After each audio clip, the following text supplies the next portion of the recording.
आपको बता दें कि पेगासस मामले में केंद्र सरकार को सुप्रीम कोर्ट से झटका लगा है। जांच के लिए एक्सपर्ट कमेटी गठित कर दी है सुप्रीम कोर्ट ने।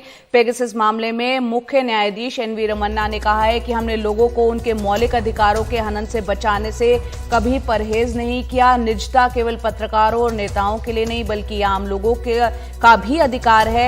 इस पूरे मामले में 8 हफ्ते बाद सुनवाई होगी। आपको बता दें कमेटी में आईपीएस अधिकारी और फॉरेंसिक एक्सपर्ट भी शामिल होंगे। इसके अलावा 3 लोग जो है तकनीकी एक्सपर्ट जो होंगे वो भी इस कमेटी का हिस्सा होंगे।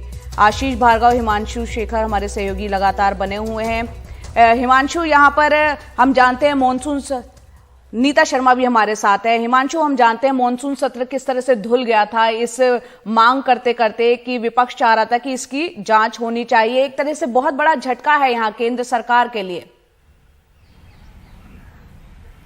निश्चित तौर पर जो पहली प्रतिक्रिया आई वो तृणमूल कांग्रेस के नेता डेरेक ओब्रायन की तरफ से आए, जिन्होंने सबसे ज्यादा शायद सवाल उठाया था इस मसले को राज्यसभा में इस मॉनसून सत्र के दौरान। और उन्होंने ये कहा है कि अब इस फैसले के बाद अब ये सवाल उठ रहा है कि क्या पेगासस स्पाईवेयर पर जो सवाल विपक्ष उठा रहा था, जो हंगामा हुआ, उसकी जिम्मेदारी क्या विपक्ष की थी।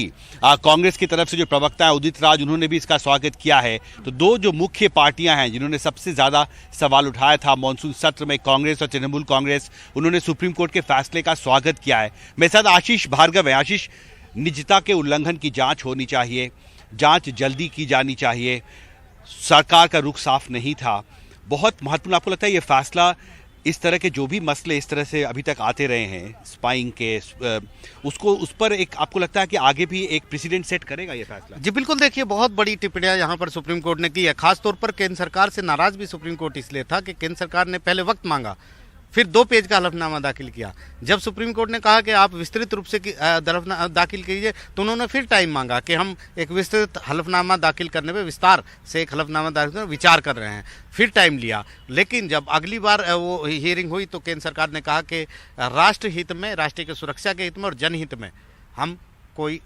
इस बारे में हलफनामा दाखिल नहीं करेंगे। यानी स्टैंड क्लियर नहीं किया। सुप्रीम कोर्ट ने बार बार कहा हम राष्ट्रीय सुरक्षा के मुद्दे पर हम खुद नहीं जाएंगे, हमें पता है कि हमारी लक्ष्मण रेखा क्या है। अदालत राष्ट्रीय सुरक्षा के मुद्दे पर नहीं जाएगी। लेकिन केंद्र सरकार की दलील सिर्फ यही थी कि राष्ट्रीय सुरक्षा का मुद्दा है, हम अगर ये कहेंगे कि पेगासस का इस्तेमाल सरकार ने किया है तो भी आतंकवादी संगठन इसका फायदा उठाएंगे जो एंटी नेशनल लोग हैं, और अगर हम ये कहेंगे कि हम इसका इस्तेमाल नहीं कर रहे हैं तो भी उनको एडवांटेज मिलेगा। ये केंद्र सरकार की दलील थी।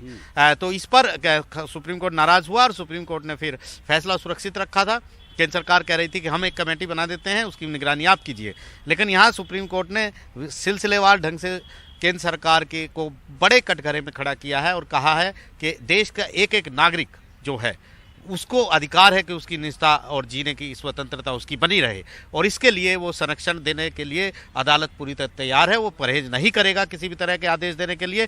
मामले में जो आरोप हैं वो काफ़ी गंभीर हैं, उनका प्रभाव बहुत बड़ा है, और ऐसे में विदेशी एजेंसियां जो हैं उन पर भी आरोप है। तो ऐसे में इस मामले की जाँच होनी चाहिए। जाँच के लिए सुप्रीम कोर्ट ने 3 सदस्यीय टीम बनाई है, जिसका हेड सुप्रीम कोर्ट के रिटायर्ड जज जस्टिस आर वी रविंद्रन करेंगे। एक आईपीएस अफसर आलोक जोशी और एक फोरेंसिक एक्सपर्ट हैं। 3 सब कमेटी के मेंबर भी रखे गए हैं और कमेटी को छूट दी गई है कि वो साइबर सुरक्षा से लेकर जो भी एक्सपर्ट है उनकी मदद ले सकती है।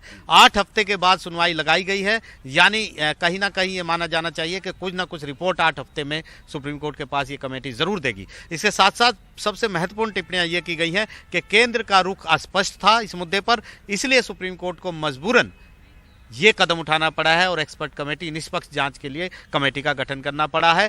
नेशनल सुरक्षा के मुद्दा बार बार उठाना आपके लिए फ्री पास नहीं है सरकार के लिए। ये भी कह दिया कि हर मुद्दे पर आप ये नहीं कह सकते हैं, और इसके अलावा आपको अदालत के सामने स्पष्ट करना चाहिए था अपना। ये निश्चित तौर पर तो करीब 2 महीने का वक्त सुप्रीम कोर्ट ने दिया है इस हाई लेवल एक्सपर्ट कमेटी को। जया जी, नीता शर्मा भी हमारे साथ मौजूद है। नीता का रुख कर लेते हैं। नीता, यहाँ पर सुप्रीम कोर्ट ने काफी बातें कही हैं। यहाँ पर साफ तौर पर कहा है कि कोर्ट जो है राष्ट्रीय सुरक्षा का अतिक्रमण नहीं करेगा, लेकिन इससे न्यायालय जो है मूक दर्शक नहीं बना रह सकता, क्योंकि लगातार केंद्र सरकार की तरफ से राष्ट्रीय सुरक्षा का हवाला दिया जा रहा था।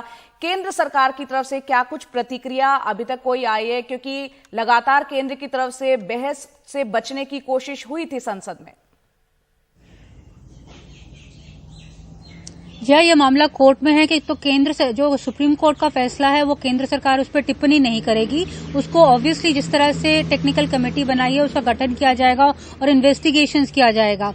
लेकिन सबसे बड़ी बात यही है कि नेशनल सिक्योरिटी के ब्लैंकेट को लेकर जो सवालों के जवाब केंद्र सरकार अभी तक नहीं देती थी, अब देखना ये होगा कि क्या वो इस टेक्निकल कमेटी के आगे वो सब बातें रखेगी कि नहीं रखेगी, क्योंकि सुप्रीम कोर्ट ने साफ कर दिया है कि वेग डिनायल्स थे केंद्र सरकार के। कोई उन्होंने स्पेसिफिक तौर से कोई जो है वो डिनाई भी नहीं किया था कि इस तरह का से काम हो रहा है या नहीं हो रहा है। हालांकि जो चर्चा थी इस बात की खुलेआम थी कि किस तरह से ये जो स्पाईवेयर है न सिर्फ ब्यूरोक्रेट्स बल्कि इनके जो सर्विंग ऑफिसर्स हैं उनके लिए भी इस्तेमाल किया जा रहा था। तो ये अपने आप में कोर्ट का बड़ा फैसला है सुप्रीम कोर्ट का, जिसका असर जो है अब आने वाले दिनों में भी देखने को मिलेगा। क्योंकि अभी हमने देखा जो लेटेस्ट हमारे सामने जो एग्जाम्पल है वो एनसीबी का है, जिसमें आर्यन खान फंसे हुए हैं। ये भी एलिगेशन लगाए जा रहे हैं जो उनके इन्वेस्टिगेटिंग ऑफिसर है वांकड़े कि वो भी जो है फोन टैप कर रहे थे इन्वेस्टिगेशन का हवाला देकर। तो आगे जो इन्वेस्टिगेशंस होगी आप ब्लैंकेट बैन करके कि ये इन्वेस्टिगेशंस का हिस्सा है, नेशनल सिक्योरिटी का हिस्सा, तो हम इसके जो डिटेल्स हैं डाइवर्ज नहीं कर सकते। वो अब जो है वो सिक्योरिटी एजेंसीज नहीं कर पाएंगी, क्योंकि सुप्रीम कोर्ट ने आज साफ कर दिया है कि ये नेशनल सिक्योरिटी का हवाला देके आप किसी का भी फोन जो है वो ऑब्जर्व नहीं कर सकते। जया, बिल्कुल, यहाँ किसी का भी फोन आप टैप इस तरीके से नहीं कर सकते, ऑब्जर्व नहीं कर सकते। बहुत बहुत शुक्रिया नीता शर्मा आपका, और साथ ही हिमांशु आपका और आशीष इस पूरी जानकारी के लिए। तो सुप्रीम कोर्ट की तरफ से अहम और एक बड़ा फैसला आया है जिसमें पेगासस जासूसी कांड की जांच होगी। 3 सदस्यों की एक